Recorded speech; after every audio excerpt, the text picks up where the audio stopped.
जनता आपको समर्थन दे रही है, चिंता मत करिए।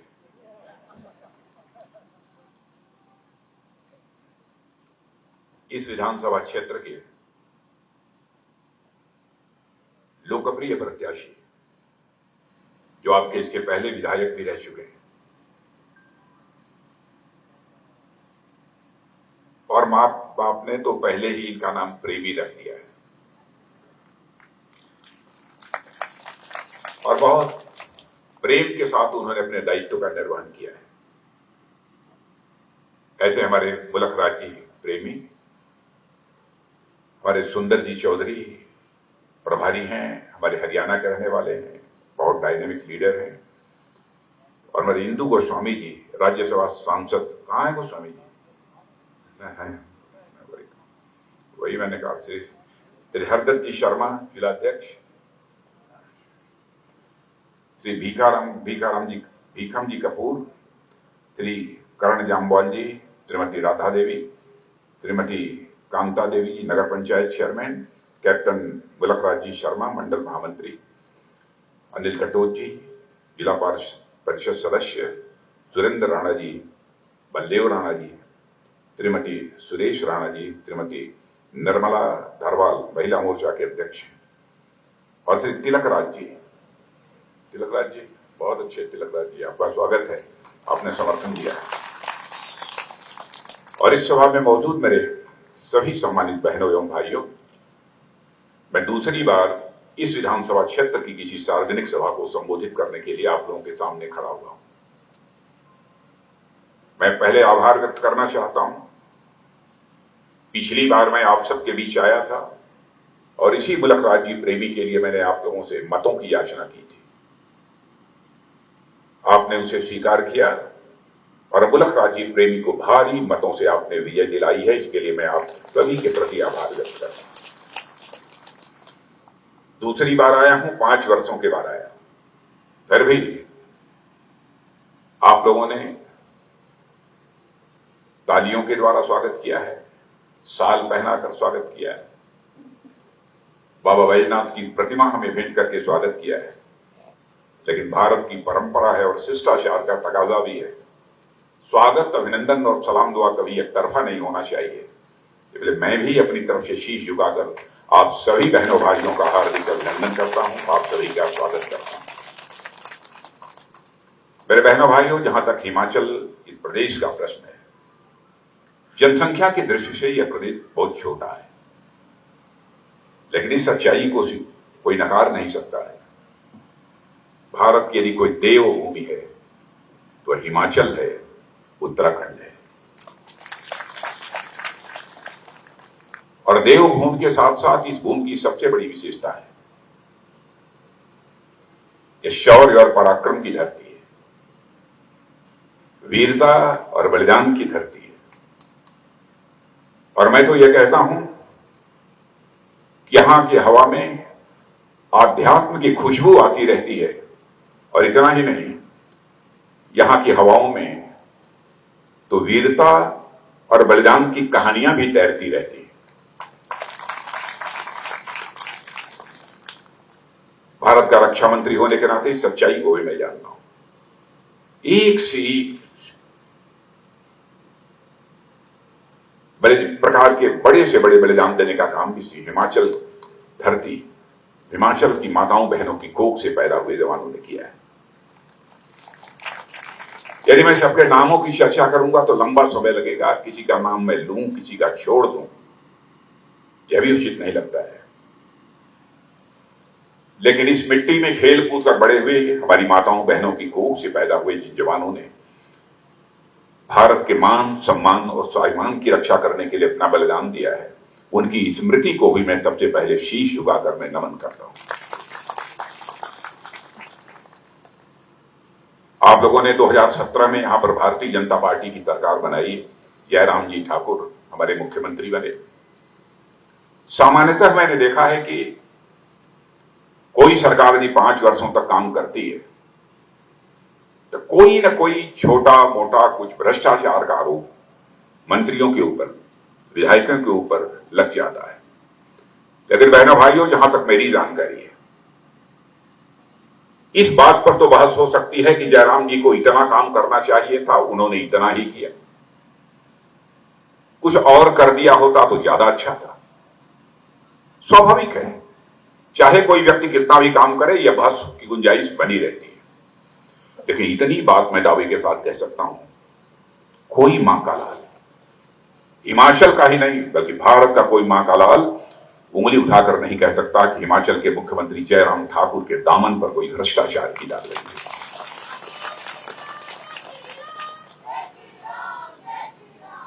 विनम्रता और शालीनता के मामले में तो मैं जानता हूं जयराम ठाकुर की एक पहचान है,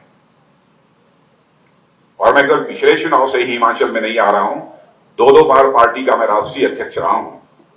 कई बार देश की अधिकांश विधानसभाओं में और लोकसभाओं में सभा को संबोधित करने का मुझे अवसर मिला है। जयराम ठाकुर को भी मैं बहुत पहले से मैं जानता हूं, इसीलिए मैं आप सबसे निवेदन करने आया हूं, जयराम ठाकुर को एक बार फिर से सरकार बनाने का अवसर प्राप्त होना चाहिए। जहां तक हमारी दिल्ली का सरकार का प्रश्न है, उस संबंध में कुछ कहने की जरूरत नहीं है। यदि मैं कहना प्रारंभ करूं कि हमारे प्रधानमंत्री मोदी जी ने क्या क्या किया है, यह गाथा घंटे डेढ़ घंटे में समाप्त नहीं होगी, घंटों लग जाएंगे।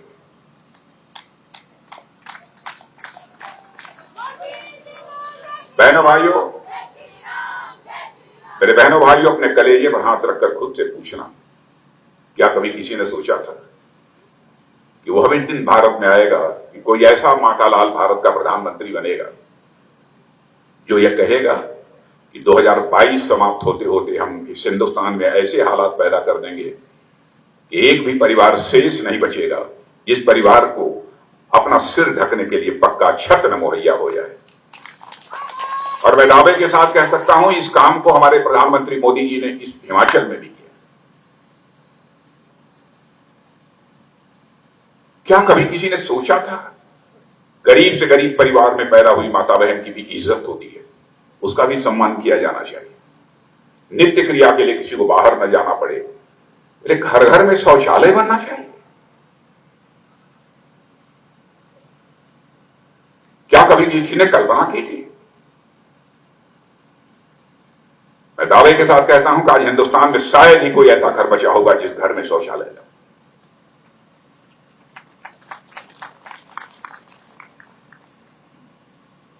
गरीबों के क्षेत्रों को जाकर देखिए, तब वहां पता चलेगा क्या हुआ है। मैं जानता हूं यहां पर तो बहुत सारे खाते पीते लोग हैं, उनके घर में पहले से ये व्यवस्था रही होगी, लेकिन यहां भी कुछ ऐसे परिवार होंगे जिनके घर में शौचालय नहीं होगा। हमारी माताओं बहनों को घड़े पर खड़ा पानी भरकर 3-3, 4-4 किलोमीटर की यात्रा न करना पड़े, इसके कारण उसके दिल में प्रधानमंत्री के दर्द पैदा होता है और कहता है कि हम 2024-25 समाप्त होते होते इस हिंदुस्तान में एक घर शेष नहीं बचने देंगे जहां पर कि नल न पहुंच जाए और नल के माध्यम से जल न पहुंच जाए।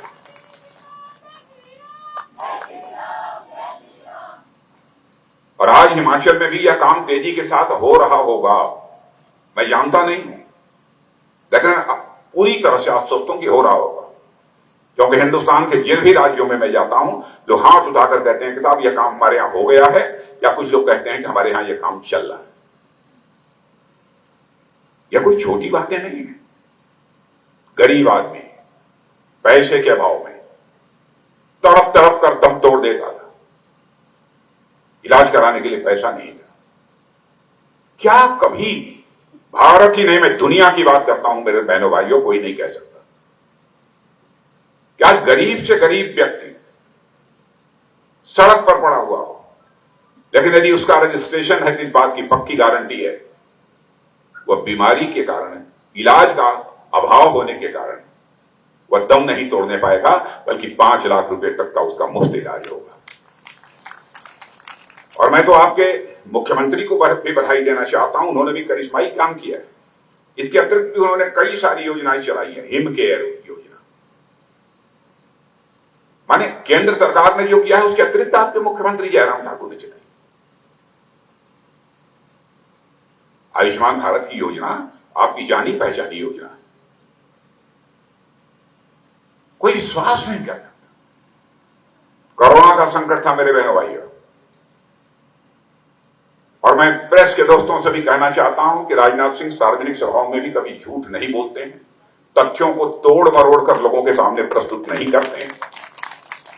हमारी कोई बात यदि गलत हो तो आप अखबारों में, टेलीविजन के पर्दे पर चला दीजिएगा। हमारी गलती होगी तो मैं शीश झुकाकर मैं उसके लिए क्षमा याचना करूंगा। जनता की आंखों में धूल झोंक कर मैं समर्थन कभी हासिल नहीं करना चाहूंगा, बल्कि जनता की आंखों में आंख डालकर ही सदैव मैंने समर्थन हासिल किया है। और मैं मुल्क राज जी से भी मैं कहना चाहता हूं, सारे प्रत्याशियों से मैं कहना चाहता हूं, जनता से कभी वादा मत करो। पूरी निष्ठा के साथ विधायक सांसद बन जाने के बाद जितना कर सकते हो पूरी ताकत लगाकर उनकी सेवा करो। और यह बात मैं इसलिए कह रहा हूं, आजाद भारत के इतिहास में देखा है मेरे बहनों भाइयों, नेताओं ने जितने वादे किए आंशिक रूप से भी अपने वादों को पूरा कर दिया होता तो आज के 20-25 वर्षों पहले ही हमारा भारत दुनिया का धनवान देश बन गया होता, ताकतवर देश बन गया होता। नेताओं की कथनी और करनी में अंतर होने के कारण ही भारत की राजनीति में एक विश्वास का संकट पैदा हुआ है, क्राइसिस ऑफ क्रेडिबिलिटी। अकेली यह भारतीय जनता पार्टी है जिसने भारत की राजनीति में पैदा हुए इस विश्वास के संकट को चुनौती के रूप में स्वीकार किया। और हमारे प्रधानमंत्री ने जो भी हमारे प्रधानमंत्री मोदी जी काम कर रहे हैं बहनों भाइयों, आश्वासन नहीं दिया था, कर रहे हैं। कोरोना के संकट के दौरान जाकर अमेरिका की हालत पता लगा लीजिए। आपके यहां से बहुत सारे लोग अमेरिका में भी होंगे, जर्मनी में, जापान में, फ्रांस में, इंग्लैंड में। वहां पर कोरोना के कारण कितनी बड़ी तबाही थी। जनसंख्या कहीं किसी की 10 करोड़ है, कहीं 25 करोड़ है, कहीं 27 करोड़ है, 28 करोड़ है, और भारत की 135 करोड़ है। ज्यादा मैं कहूंगा तो आप ये कहेंगे कि आप अपने प्रधानमंत्री के बारे में कुछ बढ़ा चढ़ाकर अपनी बात को रखने की कोशिश कर रहे हैं। मैं नहीं, विश्व स्वास्थ्य संगठन, जिसे वर्ल्ड हेल्थ ऑर्गेनाइजेशन कहते हैं, बहनों भाइयों, हमारे प्रधानमंत्री मोदी जी ने जो करिश्माई काम किया है, विश्व स्वास्थ्य संगठन ने सराहना दुनिया के किसी देश के किसी प्रधानमंत्री की है तो हमारे देश और हमारे प्रधानमंत्री मोदी जी की।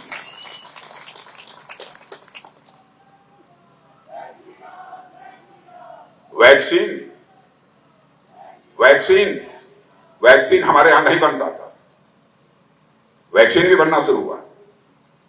और हमने केवल वैक्सीन बनाकर केवल भारतवासियों को ही 2-2 डोज देने का काम नहीं किया है, बल्कि दुनिया के 100 देशों को हमने वैक्सीन मुहैया कराया है। बहनों भाइयों, यह है हमारा भारत।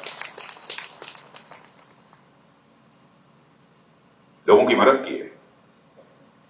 जो हमारे भारतवासी कोरोना के संकट के दौरान दुनिया के दूसरे देशों में फंसे हुए थे, तड़प रहे थे कि हम जल्दी से घर पहुंच जाने, कहीं यही हमारा दम न टूट जाए, उस समय भी सारे बाहर से लोगों को निकालने में इस आजाद भारत ने दुनिया में सबसे पहले भी किसी ने पहल की है तो हमारे प्रधानमंत्री मोदी जी ने की।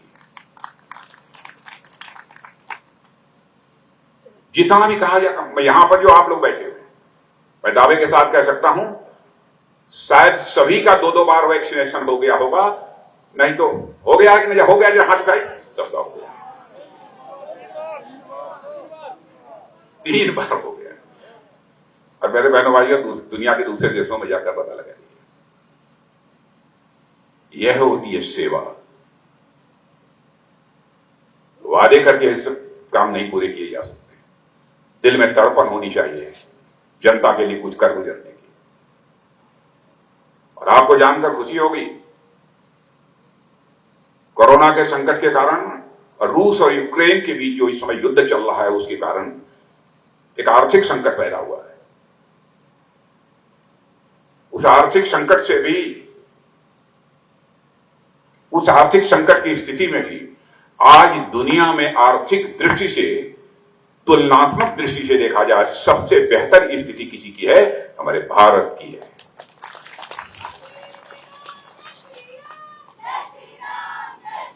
मैं फिर से अपनी बात दोहराना चाहता हूं, प्रेस के दोस्तों, मेरी बात गलत हो तो लिख दीजिएगा। अमेरिका दुनिया का सबसे धनवान देश माना जाता है, उसके बाद चीन है। क्या हालत है? हमारे कांग्रेस के दोस्त लोग कहते हैं महंगाई बढ़ रही है। जाकर इन देशों की हालत देखें।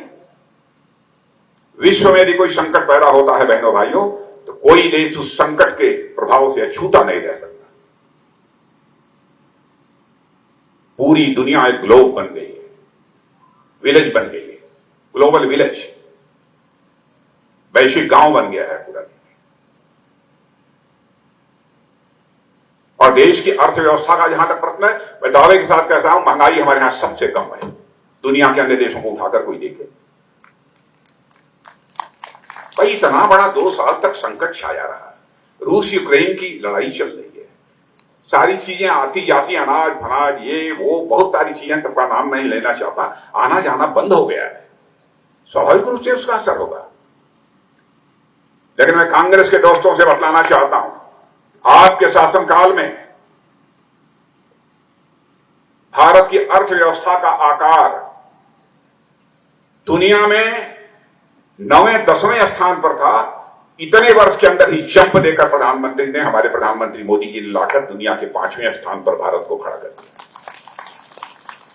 और मेरी बात सुन लेना बहनों भाइयों कि आगामी 8 से लेकर 10 वर्षों में कोई दुनिया की ताकत हमें रोक नहीं सकती है। हमारे देश की अर्थव्यवस्था दुनिया के टॉप 3 देशों में आकर खड़ी हो जाएगी। और आजादी का अमृतकाल समाप्त होते होते यानी 2047 तक इस संभावना को भी नकारा नहीं जा सकता। लोग कह सकते हैं कि राजनाथ सिंह बहुत महत्वाकांक्षी बातें कर रहे हैं, लेकिन मुझे लगता है जिस तरीके से इस देश को मोदी जी के रूप में नेतृत्व प्राप्त हुआ है बहनों भाइयों, इस सच्चाई को नकारा भी नहीं जा सकता है। 2047 आते आते भारत विश्व की सबसे बड़ी अर्थव्यवस्था बन जाए। भारत के अर्थव्यवस्था आर्थिक मामलों में सबसे ताकतवर बन जाए, इस संभावना को भी नकारा नहीं जा सकता। मैं दावा नहीं कर रहा हूं, इस संभावना को नकारा नहीं जा सकता। ऐसी स्थिति है। अंतर्राष्ट्रीय जगत में भारत की प्रतिष्ठा बढ़ी है। आप ये कहेंगे कैसे? अंतर्राष्ट्रीय मंचों पर पहले भारत यदि कुछ बोलता था तो दुनिया हमारी बातों को गंभीरतापूर्वक नहीं लेती, या जितनी गंभीरतापूर्वक भारत की बातों को सुनना चाहिए लोग नहीं सुनते थे। लेकिन आज यदि भारत अंतर्राष्ट्रीय मंचों पर कुछ बोलता है तो सारी दुनिया मेरे बहनों भाइयों कान खोलकर सुनती है कि भारत बोल क्या रहा है। यह है भारत की हैसियत।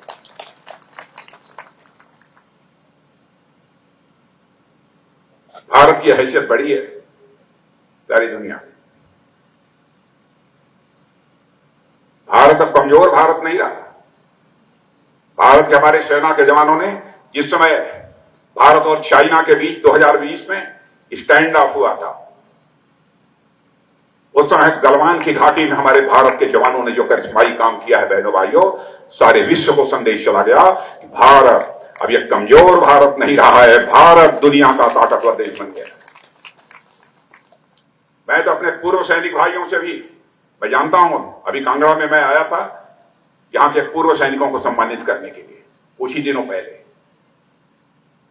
वो कहते हैं, एक सज्जन तो मुझे ऐसे मिले कि उनकी अवस्था रही होगी 73-74 वर्ष की, कहीं जरूरत होगी तो आज भी हम सीमा पर चलने को तैयार है। वो आ रहे हिमाचल प्रदेश।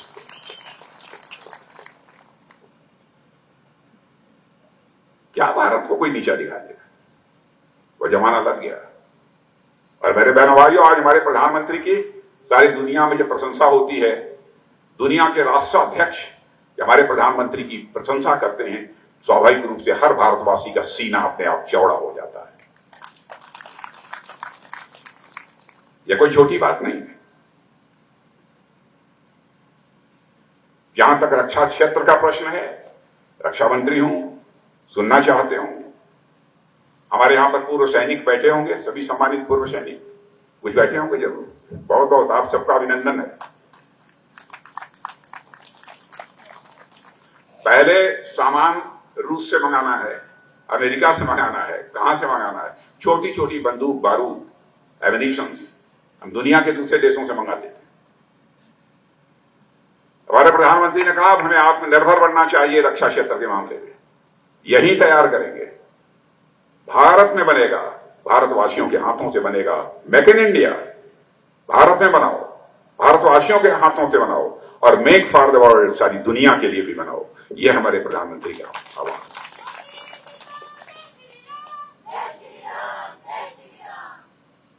ये काम किया है। जब मैं बना था, जब हमारी सरकार बनी थी 2014 में, तो केवल 900 करोड़ रुपए का छोटी छोटी चीजें ये एक्सपोर्ट होती थी, दुनिया के दूसरे देशों को हम लोग निर्यात करते थे। लेकिन आज आपको जानकर खुशी होगी, आज हम लोग लगभग 20,000 करोड़ रुपए का जो है निर्यात करने की स्थिति में पहुंचे। और मैं आपको यकीन दिलाता हूं, यह राशि बढ़ेगी। 2025 आते आते 40,000 करोड़ से ज्यादा का हम निर्यात करेंगे, दुनिया के दूसरे देशों को देंगे। दुनिया के कई देश जिनके बारे में सोचा भी नहीं जा सकता था कि भारत के सामने वो हथियार, गोले बारूद के मामले में वो कभी हाथ फैलाएंगे, आज वो हमसे मांग रहे हैं। भारत की ताकत बनी है, भारत की हैसियत बनी है। और यकीन रखना बहनों भाइयों, भारत का मस्तक किसी भी सूरत में झुकने नहीं पाएगा। उरी और पुलवामा की कोई अपने भाषण में चर्चा कर रहा था, हमारे मंडल अध्यक्ष जी चर्चा कर रहे थे, शायद आप ही।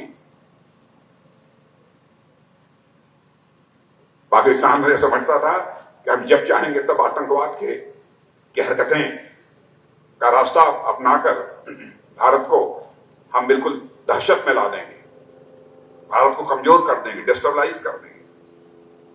लेकिन आपने देखा जब किया होगा तो क्या होगा। मोदी जी के प्रधानमंत्री बनने के बाद, उस समय मैं भारत का गृह मंत्री था,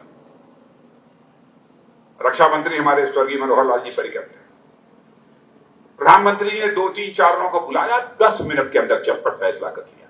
और उसके बाद आपने देखा कि हमारे जवानों ने इस धरती से नहीं बल्कि पाकिस्तान की धरती पर जाकर उन आतंकवादियों का सफाया करने में कामयाबी हासिल की। यह है भारत।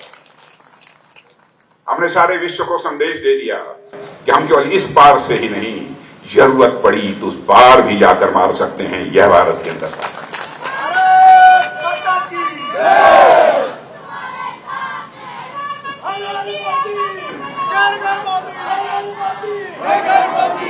और बहनों भाई, जो कहा है वह किया है। 2014 में मैं पार्टी का राष्ट्रीय अध्यक्ष था, उस समय भी प्रधानमंत्री हमारे पद के उम्मीदवार मोदी जी थे। जब हम लोग बैठते थे, बराबर मोदी जी कहते थे, राजनाथ जी देख लीजिएगा कि कहीं ऐसा ना हो कि हम लोग कुछ ऐसा कह दें जिसको हम पूरा न कर पाए। और 2019 में भी जब घोषणा पत्र बनने लगा तो उन्होंने कहा कि यह जिम्मेदारी राजनाथ जी के ऊपर ही होनी चाहिए, ताकि सोच समझ कर बने। हम केवल सारी बातों की आपको याद नहीं दिलाना चाहते। 2-3 धारा 370 को समाप्त करने की बात जनसंघ के रूप में जब हम काम कर रहे थे, तब से हम लोग करते चले आ रहे हैं। कर दिया ना चुटकी बजा के। अब जम्मू कश्मीर का वही दर्जा है जो हिंदुस्तान के अन्य राज्यों का दर्जा है। अब जम्मू कश्मीर को स्पेशल स्टेटस प्राप्त नहीं है, विशेष दर्जा नहीं है। जो हिमाचल का दर्जा है वही जम्मू कश्मीर का दर्जा है। हम लोगों ने कहा था ना, नागरिकता कानून पास करेंगे। बहनों भाइयों, में गृह मंत्री रहते हुए वो कानून बन गया था, लोकसभा में पास हो गया था, राज्यसभा में बहुमत नहीं हो पाया था। उसके बाद हमारे स्थान पर अमित भाई आए और उन्होंने पेश किया, लोकसभा राज्यसभा दोनों में हमारा नागरिकता कानून पास हो गया।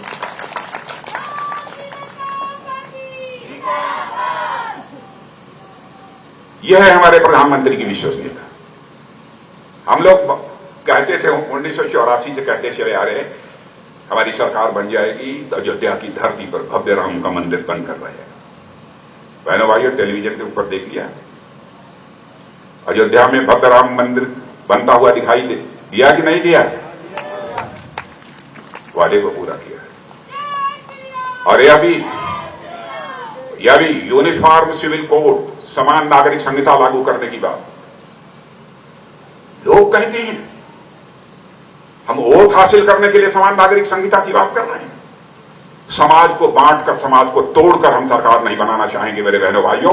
हम समाज ये कहीं हम सरकार बनाना चाहें, समाज को जोड़कर हम बनाना चाहेंगे। समान नागरिक संहिता लागू करने के कारण समाज टूटेगा नहीं, समाज मजबूत होगा। गोवा में पहले से समान नागरिक संहिता लागू है, कहां गोवा टूट गया? वहां तो बड़ी संख्या में क्रिश्चियन हैं, मुस्लिम्स भी हैं, हर कौम के लोग हैं, यहूदी भी हैं, कहां टूट गया? मैं कांग्रेस के दोस्तों से कहना चाहता हूं, कृपया जनता की आंखों में धूल झोंक कर समर्थन हासिल करने की कोशिश मत करो। राजनीति सच बोलकर ही की जा सकती है। राजनीति, सार्थक राजनीति केवल सच बोलकर की जा सकती है। यह राजनीति, यह शब्द बहुत ही पवित्र है। राज और नीति, यह दो शब्दों को मिलाकर बना हुआ है, और यह नीति संस्कृत के नए धातु से बना हुआ है, जिसका अर्थ होता है ले जाना। किस ओर ले जाना? सन्मार्ग की ओर ले जाना। ऐसी राज व्यवस्था जो समाज को सन्मार्ग की ओर ले जाने का काम करे, उसे ही हम राजनीति कहते हैं। मेरे बहनों भाइयों, विडंबना है कि राजनीति शब्द अपना अर्थ भी खो चुका है, अपना भाव भी खो चुका है। यकीन दिलाना चाहते हैं, भारतीय जनता पार्टी मोदी जी के नेतृत्व में भारत की राजनीति से खोए हुए अर्थ और भाव को पुनः स्थापित करके ही दम लेगी।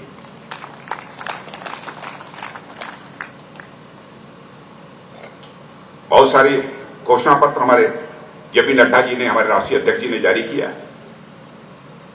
नड्डा जी का नाम आ गया तो मैं चर्चा करना चाहता हूं। कांग्रेस के लोग कहते थे जो बड़ा राज्य हो वहीं से बनाओ, दक्षिण से बनाओ या उत्तर प्रदेश, बिहार, ऐसे लोगों से राष्ट्रीय अध्यक्ष बनाओ, क्योंकि जनसंख्या अधिक होगी तो उस राज्य के लोग ज्यादा वोट देंगे। हम लोगों ने नहीं सोचा। भारतीय जनता पार्टी सत्ताधारी दल है। एक छोटे से राज्य जहां पर 4 संसदीय निर्वाचन क्षेत्र हैं, वहां का व्यक्ति भारतीय जनता पार्टी का नेतृत्व करना चाहिए, अगुवाई करना। नहीं सोचा। अनुराग ठाकुर को केंद्रीय मंत्रिमंडल में कैबिनेट मंत्री का दर्जा दिया। नहीं सोचा कि छोटा होता है, क्योंकि हम इस हकीकत को जानते हैं, हाथ में 5 अंगुलियां हैं, तो एक अंगुली भी यदि कट जाएगी बहनों भाइयों तो पूरे शरीर को पीड़ा होगी, वह चाहे छोटी हो या बड़ी हो।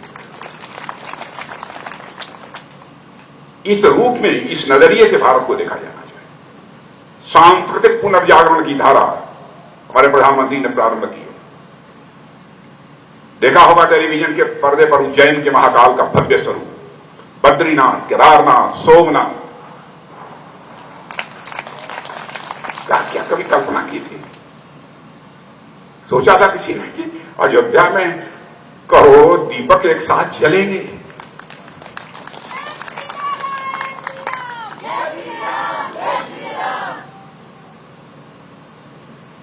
बहन भाइयों, करिश्माई काम हुए। मैं सारी योजनाओं के लिए मैं चर्चा करूंगा, बहुत ही लंबा समय लगेगा। लेकिन दोस्तों, कांग्रेस के संबंध में जरूर मैं कहना चाहूंगा, कांग्रेस अब एक ऐसा जहाज है जिसका तेल अब खत्म हो चुका है।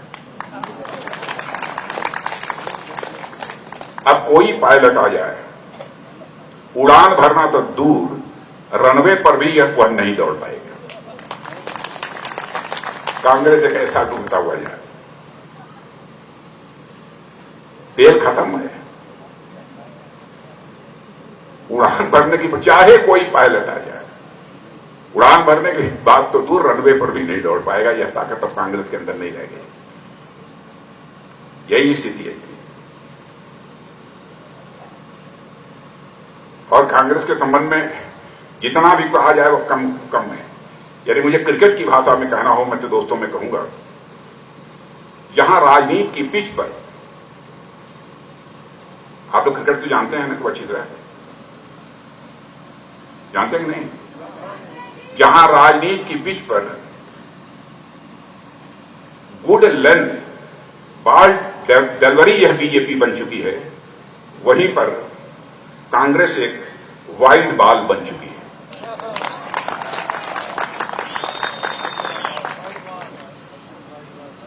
अब जहां तक आपका प्रश्न है, आप तो आप है, इसकी हैसियत तक 9 बॉल से अधिक की नहीं है। इसलिए मैं आप सभी लोगों से अपील करने आया हूं कि आप सभी का समर्थन प्राप्त होना चाहिए। Indian institute of management IIM खुल गया, यहां पर खुल गया, सेंट्रल यूनिवर्सिटी खुल गई, हर जिले में मेडिकल कॉलेज बन रहे हैं, 6 मेडिकल कॉलेज बन गए और भी बन रहे हैं। हर जिले में, हिंदुस्तान के हर जिले में मेडिकल कॉलेज बनेगा, हर जिले में। कभी कोई सोचा नहीं होगा कि हर जिले में मेडिकल कॉलेज बनेगा। ये सब भी हो रहा है। देश तेजी के साथ आगे बढ़ रहा है मेरे बहनों भाइयों। अपने पूर्व सैनिकों के बारे में, अपने भारत के शेरों के जवानों के बारे में मैं आप सबसे मैं कहना चाहूंगा, सीमा पर हमारे भारत के जवान जो करिश्माई काम कर रहे हैं, एक बार उनके स्वागत में एक भी हाथ नीचे नहीं होना चाहिए, हाथ उठाकर तालियां बजाकर उनका अभिनंदन करें। बहुत नजीक से देखा है बहनों भाइयों, करिश्माई काम कर रहे हैं हमारे। इसीलिए 2014 में जो ही प्रधानमंत्री जी मोदी जी हमारे प्रधानमंत्री पद के लिए उम्मीदवार बने, हरियाणा की पहली मीटिंग थी, हमारे सुंदर चौधरी जी हैं, गए हूं रेवाड़ी में, वही कह दिया हमारी सरकार बनेगी 1 रैंक 1 पेंशन लागू करेंगे। मैं यह नहीं बहुत विस्तार में जाकर बताना चाहता कि क्या हुआ है, कितना लाभ हुआ है, कितना इसमें क्या हुआ है। एक हवलदार का बेसिक पेंशन पहले 2104 रुपया प्रति माह था। अब यदि मैं डिटेल में नहीं जाऊंगा, और अब वो बढ़कर 20,067 रुपया हो गया। मैं अब बहुत डिटेल में जाने की जरूरत नहीं, और आगे भी मैं बताना चाहता हूं कई कदम ऐसे हम लोग उठाए हैं, लेकिन बहुत हमने कोई जवानों के ऊपर एहसान नहीं किया है। जो इनका हक था वही देने की कोशिश की।